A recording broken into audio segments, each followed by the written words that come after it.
அனைவருக்கும் வணக்கம் நண்பர்களே. பஞ்சபட்சி வகுப்பு பற்றி நிறைய பேர் கேட்டீங்க.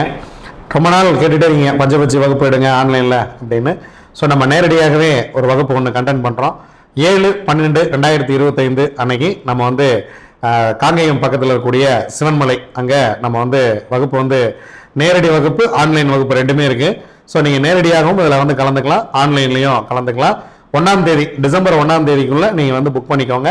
வகுப்புக்கான கட்டணம் 1000 ரூபாய். இந்த வகுப்புல நீங்க கலந்து கொள்ளும் பொழுது உங்களுக்கு பஞ்சபட்சியை எப்படி பயன்படுத்துவது, பஞ்சபட்சியிலிருந்து எதையெல்லாம் நீங்கள் சரி செய்து கொள்ள முடியும், பஞ்சபட்சியை சரியாக பயன்படுத்தி உங்கள் வாழ்க்கையில் நீங்கள் எப்படி வெற்றி பெறுவது அப்படிங்கிற விஷயத்தை நம்ம இதுக்குள்ள கொடுத்துட்றோம்.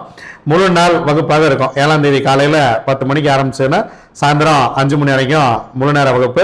மதிய உணவு நம்ம அங்கேயே ஏற்பாடு பண்ணிடுறோம். ஸோ நீங்கள் மதிய உணவு எடுத்துகிட்டு வர வேண்டிய அவசியம் இல்லை. நீங்கள் உங்களுக்கு வேணுங்கிற பேனா, நோட்டு இதெல்லாமே நம்ம அங்கேயே கொடுத்துட்றோம். நீங்கள் அங்கேயே இது பண்ணிக்கலாம்.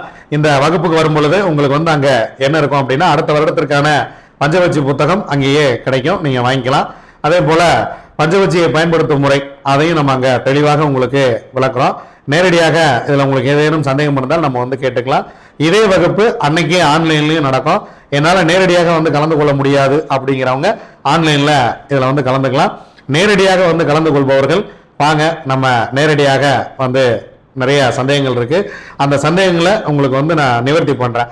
பஞ்சபட்சியை எப்படி பார்க்க வேண்டும், எதையெல்லாம் பார்க்க வேண்டும், எதையெல்லாம் சரி செய்து கொள்ள வேண்டும், அதை பற்றி நம்முடைய புரிதல் என்ன அப்படிங்கிற ஒட்டுமொத்தமாக பஞ்சபட்சி நேரடி வகுப்பு 7ஆம் தேதி நடைபெற இருக்கிறது. ஸ்கிரீன்ல தெரிகிற நம்பருக்கு கால் பண்ணுங்க. வேற ஏதாவது டீட்டெயில் வேணும்னா உங்களுக்கு கிளியரா சொல்லுவாங்க. நன்றி, வணக்கம்.